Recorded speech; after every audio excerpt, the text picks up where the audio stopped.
Oi, gente, tudo bem? Eu sou o Pedro, sou monitor aqui do GEA, o Grupo de Estudos Asiáticos da UFMG, e hoje a gente está aqui para entrevistar a Luísa Tagore, que também é monitora aqui do GEA e que vai estar falando hoje para a gente sobre a experiência dela de estudar com bolsa na Tailândia. Ela atualmente trabalha como educadora em uma unidade do Kumon, como professora de inglês principalmente. Ela está aplicando para uma faculdade nos Estados Unidos e ela é bem interessada nesse mundo de simulação, organismos internacionais. E ela, inclusive, está participando de um processo seletivo para uma bolsa de estudos na China. Isso a gente vai falar mais pro final. Mas primeiro eu queria que você se apresentasse, Luísa. Fala pra gente um pouco de você. Olá, gente, tudo bom? Meu nome é Luísa, eu tenho 19 anos atualmente e eu já fiz um intercâmbio quando eu estava no high school para a Tailândia. Eu acho que desde um pouco mais nova eu comecei a me interessar muito por determinados países assim do Sudeste Asiático ou de outras partes da Ásia e foi crescendo esse amor em mim, portanto, tentar descobrir um pouco mais da cultura, da língua e de vários aspectos. E aí eu falei, pô, eu quero ter essas experiências que ultrapassam fronteiras. E aí eu me joguei e estou aqui para contar um pouco sobre essa história, como que foi minha experiência de intercâmbio no high school e sobre os processos que eu estou fazendo agora em relação a estudar para a China e tudo mais. Bacana, Luísa.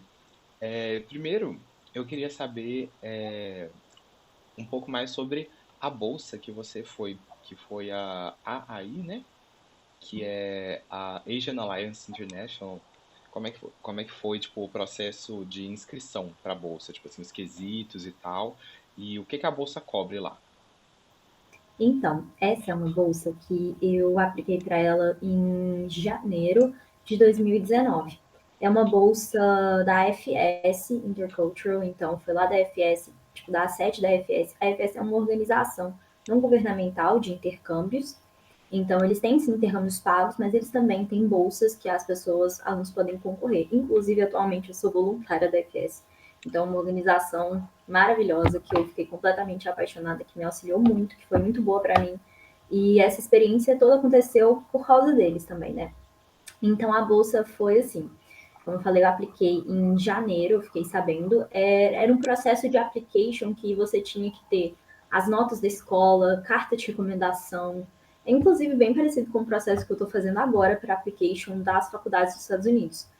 Aí eu tinha que ter as minhas notas, carta de recomendação, tive que escrever redação em inglês, tive que responder alguns prompts, né, algumas perguntas, tipo, o que você quer mudar no mundo? Eu lembro até hoje. Então, algumas perguntas de interculturalidade, falar um pouco. E era uma bolsa que ela era oferecida para vários países, né? Então, tipo assim, eu coloquei lá que o país que eu mais queria eram alguns países, na verdade, do Sudeste Asiático, principalmente. E aí eu coloquei que o que eu mais queria era Tailândia. Eu acho que na época eram tipo uns 5 ou 6 países. Eu acho que era tipo Índia, Filipinas, Tailândia, acho que Hong Kong também. E aí eu coloquei que minha top choice era Tailândia, porque eu sempre fui apaixonada.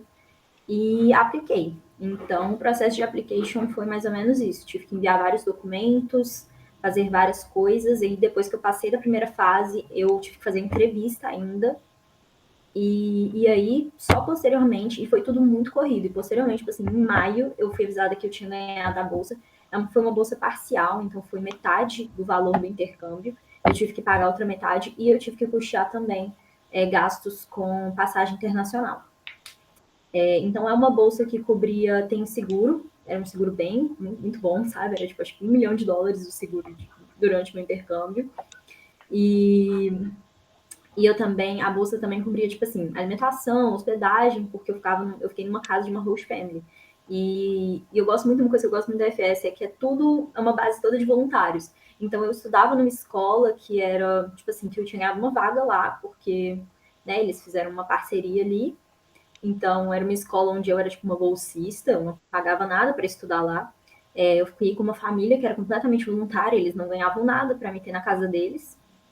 E eu acho que já falei bastante, não sei se quer entrar em algum desses tópicos específicos. Quanto tempo que você ficou lá, no total? Então, o meu programa era de um ano, só que aí eu vou falar algumas peculiaridades que teve. Como eu passei nessa bolsa, foi tipo tudo muito corrido, eu apliquei em janeiro, recebi a resposta em maio, e era para eu ter ido em julho. Só que aí eu, tipo assim, não consegui nem pegar meu visto a tempo, porque foi tudo muito corrido. Né? Eu acho que eu fiquei sabendo, tipo assim, na metade de maio.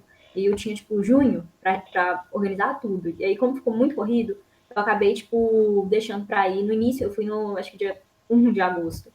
Então, aí nisso eu perdi um mês de intercâmbio, né? Mas o intercâmbio era um intercâmbio anual. Então eram, acho que 10 meses. Só que no final eu também perdi mais 2 meses, porque eu voltei, a gente estava na pandemia, né? Na realidade, a pandemia começou quando eu estava na Tailândia. Então, depois eu tive que voltar mais cedo do meu programa, por causa que em março de 2020 já estava aquela comoção toda, aquela coisa toda, e eles ficaram muito desesperados de ter alunos intercambistas em outro país, longe da família deles, num período muito, muito delicado, né? Então eu tive que voltar um pouco mais cedo, mas era um year program, né? Então eu ia ficar lá tipo um ano inteiro letivo de escola e eu ia ter férias lá também, mas não tive. É bacana, bacana. E tinha algum quesito de língua? Você tinha que falar alguma língua para concorrer à bolsa? Então, a bolsa, ela pedia inglês, um inglês intermediário, principalmente por para a pessoa estar indo morar, tipo, num país, em algum país, tipo assim, asiático, acaba que quesito de comunicação fica muito difícil. Eu coloquei na época que eu tinha um tailandês básico, porque eu era muito doida com Tailândia, eu estudava muito e tudo mais.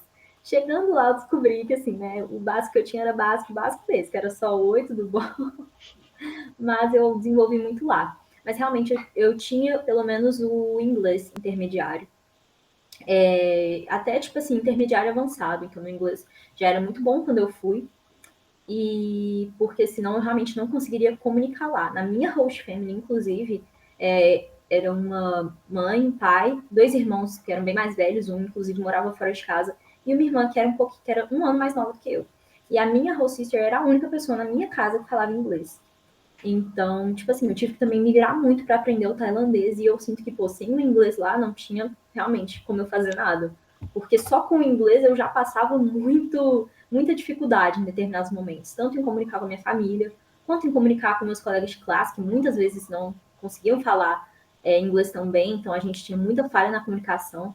Então, eu acho que para uma pessoa que às vezes não tem um nível tão alto de inglês, seria ainda mais difícil do que foi para uma pessoa que já tem um nível alto de inglês. Entendi, entendi. E você acha que nesse tempo que você ficou lá, você conseguiu aprender tailandês? Tipo, até que ponto? Eu acho que eu consegui até, tipo, nível intermediário, sabe? Eu acho que eu poderia ter feito mais e aprendido mais, mas acabou que eu acho que em determinados momentos, por exemplo, com a minha host family, né? Eu acabava que comunicava muito mais com a minha host sister e a gente só falava em inglês.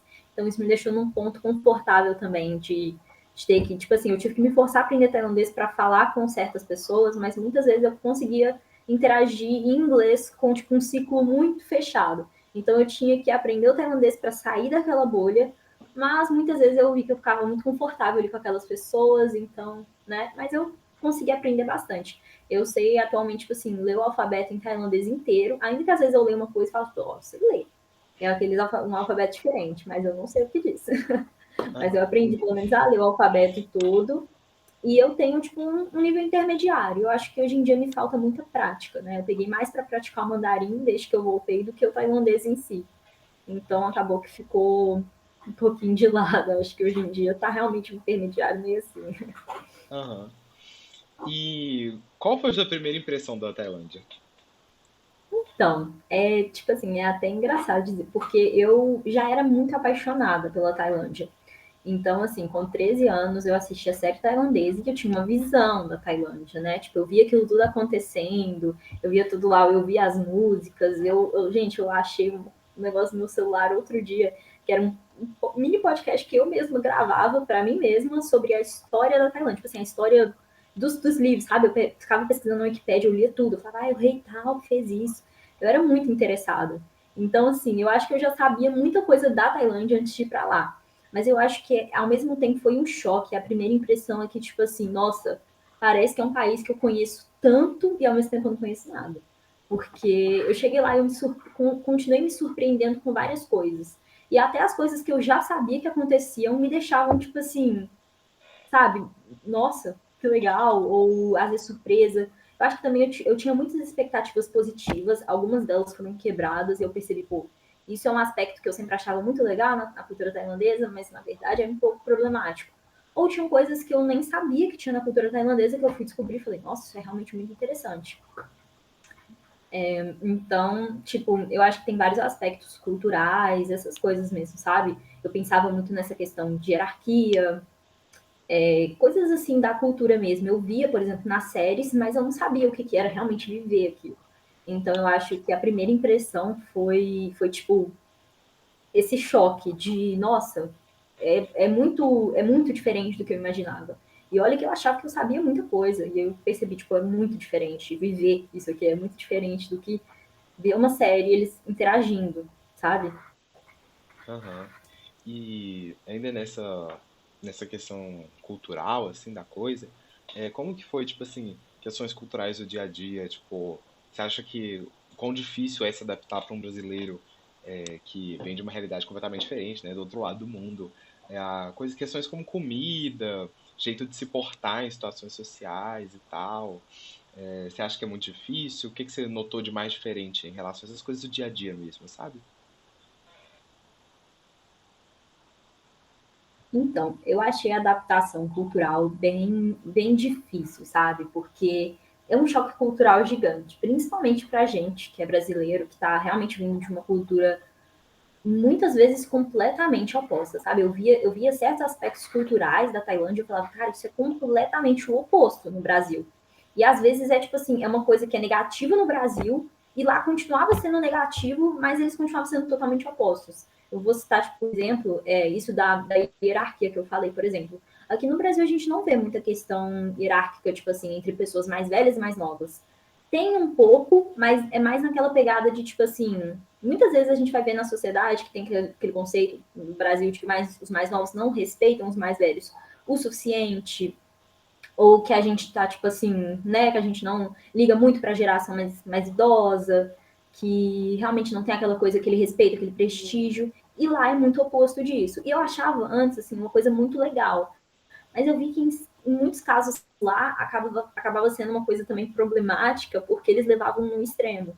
Então era de um jeito tipo assim: eu sou mais velho que você, eu sou melhor que você tem que me tratar bem e eu posso te tratar que nem um lixo. Então, assim, e aí era uma coisa assim muito problemática. Então eu via tipo, nossa, no Brasil isso é problemático também. Pelo menos em determinados assim, aspectos a gente vê muito problema em questão tipo assim de desrespeito com pessoas mais velhas. Eu também não acho isso bacana, né? Tipo, não acho que é um aspecto muito bacana necessariamente da nossa cultura, essa coisa enraizada, tipo assim, às vezes um preconceito etário, coisas assim. Mas na Tailândia era o completo oposto, só que também tinha muitos problemas. Então ficava tipo, nossa, não é só porque eles vivem nessa sociedade, tipo, mega com hierarquia, hierarquizada, que é uma coisa necessariamente só positiva. Mas voltando assim a esses aspectos culturais em geral, eu acho que sim, houveram sim muitas diferenças, teve muita dificuldade para me adaptar em diversos fatores culturais assim. Eu acho que em questão de alimentação, por exemplo, muito diferente. Eu sou uma pessoa que não gosta de comer comida apimentada e na Tailândia eles vivem à base de pimenta. Eu, sério, assim, as crianças comem pimenta desde que nasce. Então, assim, eles crescem. Gente, sério, eu não aguentava. Tipo, comi um negócio que meus amigos olhavam e falavam, você nem tá com pimenta. Eu ficava, tipo, tô morrendo. Tá muito apimentado. Então, eles comem pimenta com tudo, gente. Uma vez eu, assim, né, andando na praia, minha família comprou, tipo, fruta. Tipo, goiaba. E todo esse negócio de fruta que você comprava vinha com um saquinho, que era uma mistura de pimenta, sal e açúcar. E eu olhava assim e falava, gente, como? E aí eles pegavam goiaba e enfiavam no saco. Não comeu goiaba com pimenta. E aí, uma vez eu provei, eu não gostei. Então, acho que a alimentação também tinha, tipo, muitas coisas diferentes. Eles comem muitas coisas diferentes. Eu acho que eu sou uma pessoa um pouco chata com alimentação também, então eu sou suspeita para falar. Mas é uma alimentação muito diferente da nossa. Apesar de que eu já ouvi muito dizer, a base da alimentação tailandesa ela é, tipo, muito saudável, sabe?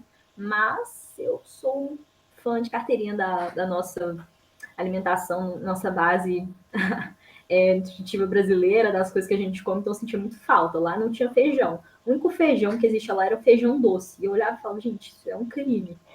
Então, assim, né, eu sentia muita falta dessa questão de alimentação. Questão de costumes também, os costumes lá culturais são bem diferentes, então, como eu falei, essa questão de hierarquia, tem também questão de infantilização de tipo adolescentes, tudo mais que a gente não está muito acostumado a ver no Brasil. Acho que no Brasil você tipo entra no ensino médio, às vezes até mais novo, uma coisa que também tem suas problemáticas no Brasil, que eu vi um completo oposto na Tailândia e vi problemáticas também, essa questão de infantilização, né? Porque eu acho que no Brasil já tem, tipo, crianças que agem e fazem coisas como adultos, e na Tailândia eu via, tipo assim, adolescentes, quase adultos, sabe? 17, 18 anos de idade, que eram tratados como crianças. Então, entrava naquela coisa assim, pô, até que ponto a gente tem, por exemplo, aqui no Brasil tem assim, hipersexualização, por exemplo, de meninas. E lá tinha uma hiperinfantilização de meninas. Então eu ficava assim, pô, ambos tinham muitas problemáticas, sabe? E eram completos opostos. Então eu tinha, às vezes, um pouco de dificuldade de entender tudo isso, mas essas diferenças culturais, elas iam das coisas mais básicas às coisas mais complexas, que nem eu falei.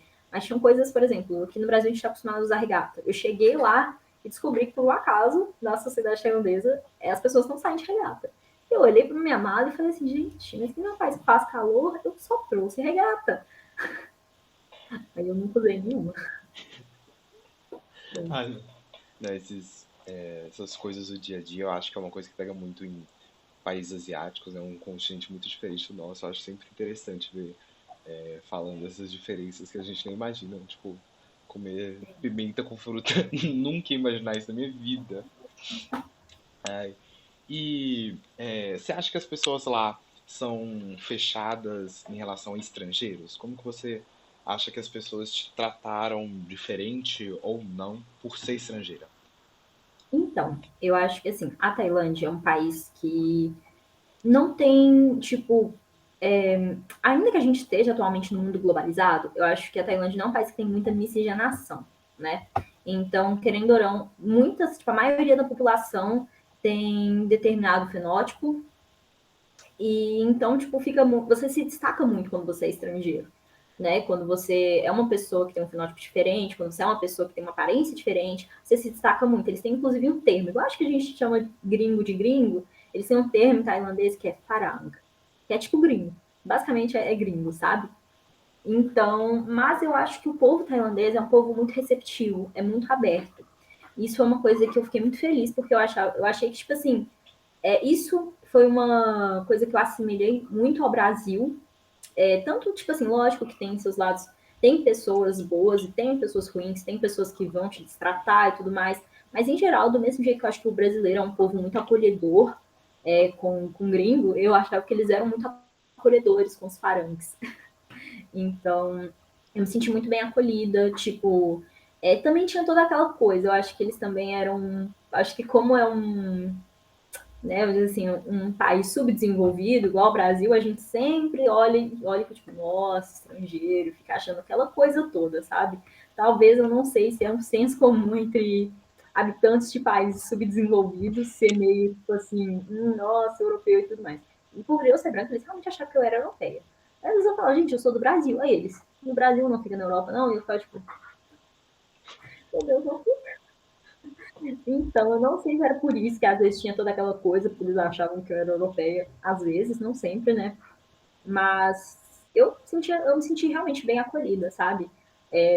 Algumas coisas eram até engraçadas, tipo assim, depois que comecei a falar um pouco de tailandês, eu chegava nas lojas e perguntava o preço em tailandês, a pessoa olhava pra mim e respondia em inglês. Eu ficava, tipo, como é tailandês? Não.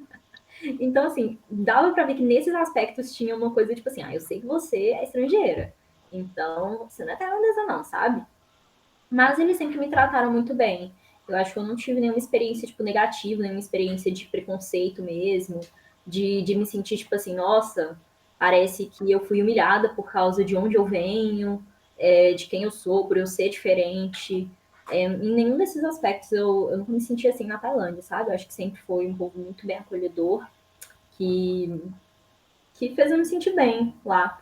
Pelo menos em questão a, tipo, ser diferente e tudo mais, sabe? Acho que eles até faziam muita festa, achavam, tipo, incrível. Falavam, nossa, isso é Brasil. Lógico, tem todas as questões de estereótipo também, isso eu não nego, né? Eu acho que até aqui no nosso país a gente tem muito, assim, muitas vezes a gente vai ter estereótipos vendo estrangeiros vindo de determinados lugares. Vou falar, eu falava, eu sou do Brasil. Eles ficavam, tipo assim, Pelé. E eu ficava, tipo, Pelé, isso não é. E eles olhavam assim, Neymar, eu, tipo, não sei o que eu vale. Mas eu, sabe, era uma coisa, tipo, amigável. Tinha um porteiro na escola que toda vez que ele me via, ele gritava, Pelé! E eu ficava, tipo, por que você faz isso? Mas tudo bem, sabe? Eu achava bonitinho. Entendi, entendi. Ai, que bom, então. E no quesito acadêmico, partindo para uma coisa mais acadêmica, como que eram as aulas lá? Hum, então, na Tailândia, eu acho isso muito bacana. Eu fiz o high school, então eu fiquei no ensino médio. Eu estava numa escola que chama Matayong Taksin Rayong School, na província de Rayong, que foi onde eu morei. Mais ou menos, tipo assim, no centro ali da Tailândia, eu ficava 1 hora de Bangkok, que é a capital. E, e nessa escola, era uma escola gigante, ela era gigante mesmo. Acho que tinha, tipo assim, não sei quantos mil alunos. Eu acho que foi a maior escola que eu já estudei na minha vida. Então, isso eu gostava muito, sabe? Eles tinham muito. Mas falar especificamente, tipo assim, primeiro dos programas. Uma coisa que eu achava muito interessante lá é que eles tinham um currículo bem diversificado. Então eles tinham, tipo, acho que tipo nos Estados Unidos, que as crianças podem tipo, escolher o que coloca, o que faz no ensino médio de específico, meio que você podia fazer isso lá, mas já eram programas pré-prontos, mas tinham, tipo, muita variação de programas. Então tinha programa, por exemplo, para quem queria estudar, tipo, linguagens com foco em mandarim, linguagens com foco em japonês. Tinha um departamento de japonês, de mandarim e de inglês na minha escola, né? Então, e eu estudei, inclusive, acho que um outro fator aí que eu fiquei falando mais inglês. Eu estudava no MEP, que é Mini English Program. Então, eu tinha 60% das aulas ministradas em inglês e 40% das minhas aulas ministradas em português. Então, eu fazia parte do MP, que é o Mini English Program, 60% das aulas eram ministradas em inglês. Eu tinha aulas como, tipo assim, química, sociologia, tudo em inglês. E eu também tinha, e 40% das aulas eram em tailandês. A questão é que eu era MP com foco em inglês e mathematics. Ou seja, eu tinha as 40% das aulas que eram ministradas em tailandês eram de matemática. Tinha aula de matemática todos os dias. Então, eu acho que eu tinha muito mais foco nesses dois no programa que eu fiz. Mas tinha diversos, realmente, diversos programas lá do ensino médio. Eu não, eu realmente eu falo em dizer um pouco se é uma coisa, tipo assim, é uma coisa que acontece na Tailândia inteira, isso de ter os programas de ensino médio divididos assim, ou se era uma coisa que era particular da minha escola, mas eu acredito que era bem, tipo, bem geral, porque as escolas na Tailândia, elas são bem padronizadas. Pra você ter noção, o uniforme na Tailândia é um uniforme padronizado no país inteiro, né? Tipo, a única diferença são as cores, mas é um uniforme padronizado no sentido de todo mundo usa uma blusa social, os meninos usam uma bermuda, e as meninas usam uma saia, tipo assim, abaixo do joelho, assim, na canela. É um uniforme padronizado no país inteiro. Todo mundo usa esse uniforme no ensino médio. Tanto que é um uniforme que você vê tipo assim, muito engraçado nessa questão de, na Tailândia, tipo, se você tá no horário de aula, você tá, é visto com esse uniforme na rua, eles literalmente vão lá tirar, um desconhecido vai lá tirar, você não tá na escola, sabe? Talvez essa questão de hierarquia, de verem adolescentes assim como crianças, aí eles ficam tipo assim, ué, e dá pra te identificar como um estudante, porque é uma roupa, tipo, muito conhecida, né? Mas enfim, aí eu acho que as escolas na Tailândia são sim bem padronizadas, mas eu realmente não sei dizer totalmente se esses programas em específicos eram uma coisa somente da minha escola. Mas aí tinha esses vários programas, assim, e eu acho que, assim, em questão acadêmica lá na Tailândia, era, tipo, bem interessante e eu me senti bem desafiada, principalmente na matemática, mas provavelmente era porque o meu programa era focado em matemática também. Então, assim, eu estudei coisas que aqui que não estão sequer na grade curricular do Brasil.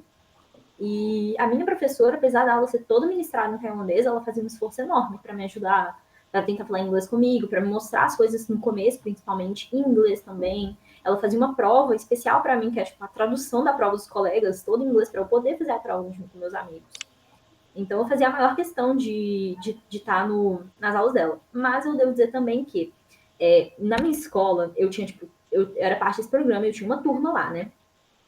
Mas eu, como estudante intercambista, eu tinha meus próprios horários. E meu intercâmbio era muito cultural. Então, tipo assim, a minha escola organizou para eu ter aulas específicas culturais da Tailândia. Então, tinha vários horários no meu dia que eu ia fazer aula sozinha e que eu não ficava com a minha turma, porque eu ia fazer, tipo, aula de culinária tailandesa, dança tailandesa, música tailandesa, Muay Thai, fiz uma de aula de Muay Thai também, de tailandês mesmo, né? Eu fiz até aula de barista lá, que a minha escola tinha um café enorme. E isso era lindo, gente. Era a sexta-feira, minha sexta-feira ideal. Chegava lá e eu pensava, o que eu quero tomar hoje? Aí eu falava pro professor, quero aprender a fazer isso. Porque no final era sempre eu que tomava o que eu fazia. Então, e eu tinha essas várias aulas, sabe? E era, tipo, muito, muito bacana. Ainda que eram aulas, tipo, que eu fazia mais sozinha, eu aprendi dança tailandesa, arte, a tocar instrumento clássico tailandês e várias outras coisas relativas principalmente à cultura tailandesa. Então, foi muito bom. Nossa, muito bacana essas aulas culturais. Eu achei muito diferente. E é, você pretende algum dia voltar para Tailândia? De qualquer, tipo assim, seja em visita ou estudar lá de novo? Então, com toda certeza. Tipo assim, eu já tinha prometido para minha família que eu ia voltar lá no passado, né? Quando eu saí de intercâmbio em 2020, eu falei, gente, daqui a 2 anos, 2022, eu tô aí. Não estive, porque tá tudo muito caro. E eu planejo muito tentar ir esse ano ou ano que vem. Então, pelo menos a passeio, né? Como eu quero, tipo assim, a questão daquela bolsa da China que eu vou falar posteriormente, eu meio que já ganhei a bolsa e já tá meio tudo encaminhado, então eu quero ir em março do ano que vem. E meu plano é dar uma passadinha na Tailândia antes, que eu já vou estar do lado, e ficar pelo menos umas 2 semanas na Tailândia. Porque é um país que eu sou apaixonado, sinto muita falta das pessoas, da vida que eu criei lá durante um ano inteiro. Muitas vezes são pessoas que eu perdi o contato, ou que eu não converso tanto quanto eu fui próxima durante aquele ano, então eu sinto muita falta disso, eu quero muito ver eles. Ao mesmo tempo, eu também tenho vontade de fazer alguns outros projetos acadêmicos na Tailândia, né? Quando eu era mais nova também, eu acho que isso aqui ainda vai demorar um tempo, mas quando eu era mais nova, eu abri o site da ONU e eu quero fazer relações internacionais, e eu vi uns estágios, um estágio em específico, eu não lembro isso até hoje. Eu li o edital do estágio inteiro, sendo que eu estava, tipo assim, no ensino médio. E eu falei, nossa, quando eu estiver formando na faculdade, eu vou fazer isso aqui, que é um estágio na sede da ONU que fica em Bangkok. E eu falei, um dia eu vou fazer isso. Então, é um sonho que eu tenho para poder voltar para a Tailândia, para poder, tipo assim, vivenciar aquilo de novo. Porque eu acho que, assim, nenhuma viagem de turismo, nenhuma viagem de 2 semanas, às vezes a gente consegue ficar até mais no lugar, sabe? Às vezes uma viagem de turismo de um mês. Mas eu acho que o turismo, ele não vai de encontro com a realidade de uma nação, com a realidade de um país. Então, é uma experiência mágica, turistar é lindo, eu gosto muito de viajar, de ver lugares, visitar lugares turísticos e tudo mais, mas é uma coisa tão íntima você, tipo, viver o dia a dia de uma sociedade, porque você percebe, tipo assim, nossa, o turismo, ele é aquela coisa linda, ele mostra, tipo, o melhor que tem dali, sabe? Você vai para lugares lindos e tudo mais, mas é tão íntimo, é tão bom você, tipo assim, viver um dia a dia normal, você ir na feira, que é tipo uma feira estranha, tipo assim, sabe, pequena, uma coisa, né? E você fazer coisas que as pessoas normais fazem. E não, tipo. E ainda quando você for fazer coisas que turistas fazem, você fazer como parte da sociedade tailandesa, e não como turista. Então, por exemplo, na Tailândia tinha muito que pagar para entrar nos templos. Só que os tailandeses mesmo não pagam, né? Porque é a religião deles. Então, eles estão indo lá para realmente, tipo assim, fazer uma coisa, né, que eles acreditam e tudo mais. Só que os turistas, eles querem ir nos templos porque eles acham os templos lindos, não porque eles são budistas, não porque, né, às vezes até podem ser, mas, enfim, turista lá paga. Às vezes eu ia com a minha família e eles falavam assim, gente, não, ela é nossa filha, é que ela tem pai estrangeiro. Então eu pagava demais de tailandês, eu fingia demais que eu era tailandesa em determinados momentos, porque eu tava ali, tipo, com a minha família tailandesa, sabe? Tipo assim, num ambiente totalmente tailandês à minha volta, então eu me sentia muito parte daquela comunidade. Então, às vezes, eu já fui em praia que não era permitido turista porque tinha atividade da marinha tailandesa. Então não podia entrada de turistas, não podia entrada de estrangeiro. E a gente foi no carro assim, falando, se alguém te perguntar alguma coisa, você é nossa filha, viu? Eu sou mesmo, sou mesmo. E sou no final, né? Host family acaba que é pra vida, assim. Então, eu acho que é uma sociedade que eu me senti muito parte. Então, eu tenho muita vontade de voltar para lá. Tanto tipo, para visitar, realmente, às vezes para turistar. Também amo, porque a Tailândia é linda, é um destino turístico perfeito mas quanto para realmente voltar a fazer parte daquela sociedade, porque eu me senti muito bem lá. Muito bacana. E para finalizar a questão da Tailândia, é, alguma dica, um conselho para quem pensa em fazer intercâmbio para Tailândia? Então, eu acho que uma dica você, tipo assim, você tá realmente aberto para novas experiências, para novas oportunidades, porque a Tailândia é um país muito diferente. E eu também diria para não ficar criando expectativas reais. Teve muitas vezes na Tailândia que eu me decepcionei, mas que eu via porque eu tinha criado uma expectativa irreal de uma coisa que eu tinha assistido numa série quando eu tinha 12 anos, e falei, isso vai acontecer comigo. E não aconteceu, eu falei, por que não aconteceu? Então, assim, eu acho que a gente tem que deixar as expectativas no que elas são e, na verdade, não ficar pensando, vai ser isso, vai ser aquilo, e conseguir viver a experiência. Depois de um tempo, eu realmente peguei e falei, eu quero é só viver, e viver isso completamente, com as coisas ruins e com as coisas boas, né? Nem 100%, não foi 100% do meu tempo na Tailândia, que foi uma experiência maravilhosa. Eu tive momentos que foram muito difíceis, tive momentos que eu me senti sozinha, tive momentos que foram muito desafiadores, mas no final, acho que é uma experiência que valeu muito a pena, porque agregou muito na pessoa que eu sou. E uma outra dica muito importante é que, independente do lugar que a pessoa vai, tipo, independente do choque cultural, independente de qualquer coisa, você tem que se manter muito entrelaçado, você tem que se manter muito conectado com quem você é e de onde você vem. Eu gostava de pensar muito isso, tipo, quando eu tava na Tailândia, né? A minha família, às vezes, tipo, inicialmente a gente teve muito choque, muita coisa assim, eu falava com eles, olha, eu tô aqui na Tailândia, mas eu não vou virar uma tailandesa. Eu continuo sendo a Luísa brasileira. Eu continuo tendo os meus princípios. Eu continuo tendo a minha base cultural. Eu continuo sendo quem eu sou. A experiência na Tailândia, ela tá vindo para me agregar como pessoa, não para me transformar em outra pessoa. Eu não vou ser outra pessoa enquanto eu tô aqui. Eu não vou virar uma tailandesa, eu não vou agir completamente de acordo com o que vocês querem de mim, porque eu era uma pessoa com um background, com né, uma identidade cultural estabelecida antes. E isso não vai mudar agora. Então, acho muito importante se manter conectado com o seu eu intercultural, com seus próprios princípios, sua própria cultura, e também né, dar muito destaque para isso, não ficar só maravilhado com o novo, mas também pensar assim, pô, o que eu posso trazer para a vida dessas pessoas em termos de cultura, sabe? Em termos de diferenças. Então eu tentava não só aproveitar todas as oportunidades que eles tinham de trazer, de agregar para minha vida, mas eu também tentava agregar a vida deles de algumas formas. Então eu gostava muito de falar do Brasil, de coisas assim, para tipo assim, realmente fazer um intercâmbio. O intercâmbio não é só você receber, né? Você também dá, você também mostrar esse lado cultural das coisas. Exatamente, no final o intercâmbio é sobre troca, né? E muito bacana sua experiência lá na Tailândia, achei muito interessante, muito diferente. E agora, eu queria que você falasse um pouco sobre como é que tá esse processo que você vai para a China, como é que tá? Então, esse processo da China aconteceu de que forma? Voltar um pouco lá no início, né? Eu comecei a estudar mandarim quando eu tinha 15 anos, no Instituto Confúcio da UFMG. E aí depois eu fui para a Tailândia, né? Eu fiz intercâmbio na Tailândia e lá na minha escola tinha um departamento de mandarim, eu continuei estudando um pouquinho lá.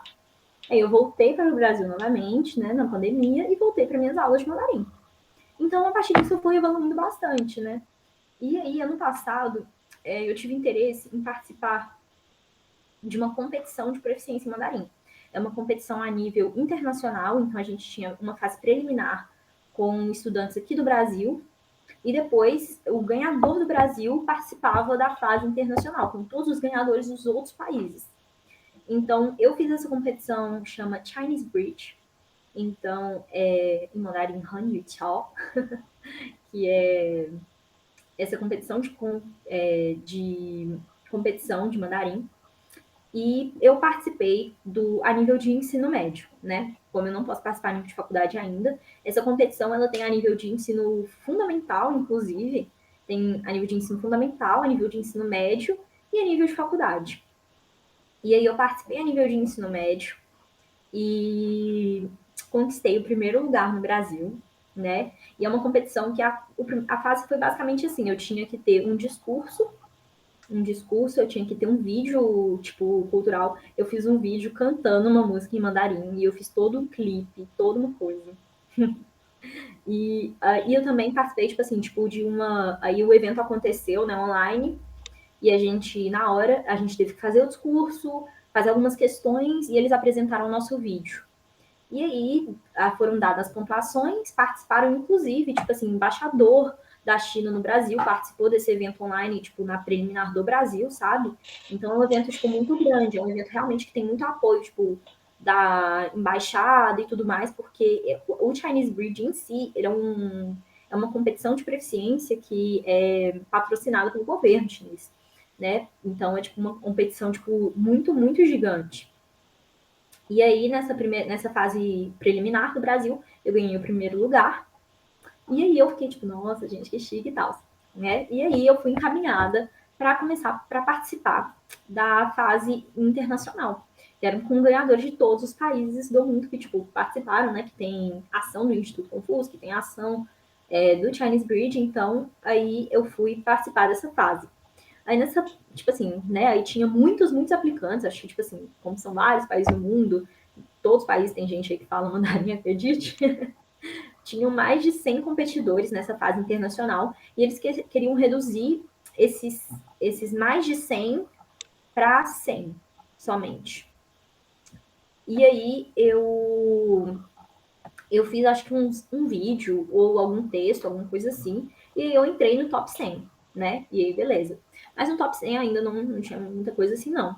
E aí eu fiz mais algumas coisas lá, tipo, enviei mais alguns vídeos, eu acho, tipo, e discurso que eu fiz, né? Eu fiz mais vídeos de apresentação cultural, depois eu incorporei um aspecto do circo, que eu faço circo, só que, tipo assim, com música chinesa, incorporando aspectos da cultura chinesa, fiz mais um vídeo cantando, então fiz realmente muitas atividades para conseguir participar dessa competição, para conseguir avançar, e finalmente eu entrei no top 50 da competição a nível internacional.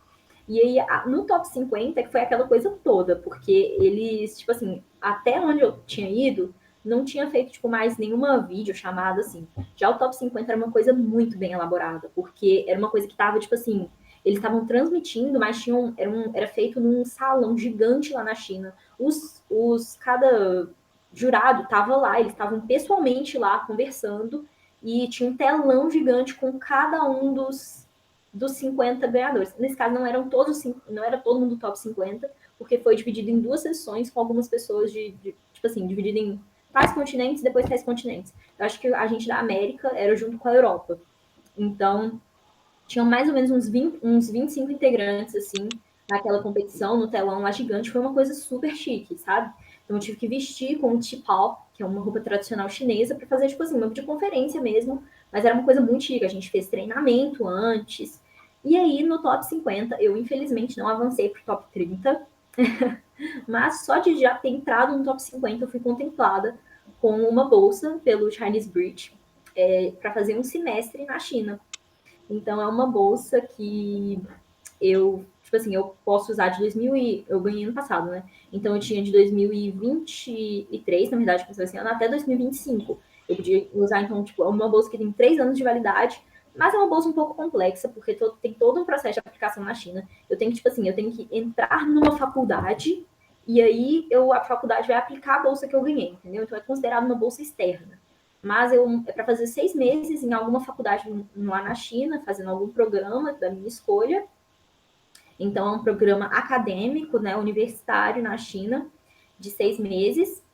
E, e aí eu vou tentar fazer isso agora em março, né? Mas eu tenho que pegar, aplicar para a faculdade, para depois colocar que eu sou uma ganhadora do Chinese Bridge. Então tem até um espaço, tipo, tem um application de bolsa para a China, que eu não sei se as pessoas ouviram falar que está tendo aí, que é o Teachers Scholarship. É por um site que chama Chinese.cis, se eu não me engano. E aí tem essa bolsa, eles têm, tipo, várias variações da bolsa, e eu vou pegar a de negócio 6 meses, porque eu sou uma ganhadora de Chinese Bridge, então a bolsa eu já tenho. Mas essa é uma bolsa, é um processo seletivo para uma bolsa, para a pessoa ganhar a bolsa. Só que eu já tenho a bolsa, então eu vou, tipo assim, entrar lá para aplicar para a faculdade.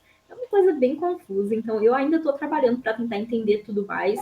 Eu sei que eu tenho essa bolsa, mas eu tenho que saber como aplicar ela corretamente, em qual faculdade que eu vou. Eu sei que o Instituto Confúcio da UFMG também tem parceria com uma faculdade específica dos Estados Unidos. Se não me engano, é Hua John Technology University, é a HUST, University of Technology, na realidade, Science and Technology, se não me engano. Então, são coisas que eu ainda estou resolvendo, mas é uma coisa que eu estou muito ansiosa para fazer, sabe? E foi tudo graças a essa competição do Chinese Bridge, que tá acontecendo anualmente e oferece, tipo assim, se eu não me engano, no primeiro lugar a pessoa pode ganhar uma bolsa completa de graduação, sabe? Na China. Então é uma coisa assim, é muito sensacional. A nível de faculdade, então a pessoa pode ganhar, tipo assim, uma bolsa de mestrado completa ou doutorado completo, sabe? Para fazer isso tudo na China, com auxílio, tipo assim, completo. Se eu tivesse entrado no top 30, inclusive, eu tinha ganhado até passagem aérea para fazer o intercâmbio, né? Mas no top 50 eu ganhei a bolsa, que cobre estadia e alimentação. E e aí, mas eu não ganhei a passagem aérea, mas poderia ser o caso no top 30. Quanto mais você vai avançando na competição, você pode ganhar diversos prêmios. Nossa, Luísa, muito legal, muito interessante a competição, as oportunidades que dá, tipo assim, que é uma coisa que a gente até tenta fazer no GEA, que é divulgar essas oportunidades de bolsa, que a China especialmente oferece muito e as pessoas não ficam sabendo, né? E meus parabéns por ter ganhado top 50 de Chinese Bridge Mundial, arrasou muito, sério. E, ó, Luísa, foi muito bacana conversar com você hoje. Muito bacana, tipo assim, uma pessoa realmente interessada no continente asiático como um todo, assim. Você é uma pessoa que sabe falar línguas, sabe? Muito interessante sua história mesmo, muito, muito bacana sua trajetória. E a gente agradece muito sua presença. Ah, Pedro, eu fico muito feliz de ter tido a oportunidade de vir aqui um pouco conversar sobre essas experiências. Eu acho sempre muito legal, assim, para mim é lindo ficar revivendo essas coisas e também, assim, tanto de falar do passado quanto agora do meu futuro. Eu espero que isso ajude as pessoas a vislumbrarem um pouco o que é ter esse contato íntimo com culturas asiáticas e como que isso transforma realmente a vida de alguém, como que é uma coisa transformadora, sabe? Você entrar em contato com uma cultura completamente diferente. Às vezes é tão bom você simplesmente sair daquele clichê de Estados Unidos, Europa, e se arriscar numa coisa completamente nova, sendo que eu acho que a gente tem sim muita influência, tem muita miscigenação no Brasil, tem influência às vezes de certas culturas asiáticas, mas a gente não vê assim em primeira mão, sabe? Do jeito que as culturas de países desenvolvidos têm tipo assim, a influência que os países desenvolvidos têm no Brasil não é a mesma que tipo, países subdesenvolvidos, um país como a Tailândia tem no Brasil. Então eu ir lá e conhecer tudo isso tipo assim, é uma experiência transformadora, de fato. É uma coisa que eu acho que as pessoas têm que estar abertas a ver esse tipo de coisa e correr atrás dessas oportunidades. Então eu fico muito feliz com a oportunidade de vir aqui conversar um pouco com você hoje sobre isso e de ter esse espaço para falar dessas coisas. Beleza, Luísa, muito obrigado pela sua presença, muito obrigado a todo mundo que assistiu. A gente vai deixar as informações de contato da Luísa para vocês. A gente também vai fazer um post no Instagram falando um pouco mais dela. E acompanhem mais as atividades do GEA. E é isso, obrigado, até mais. Beijos.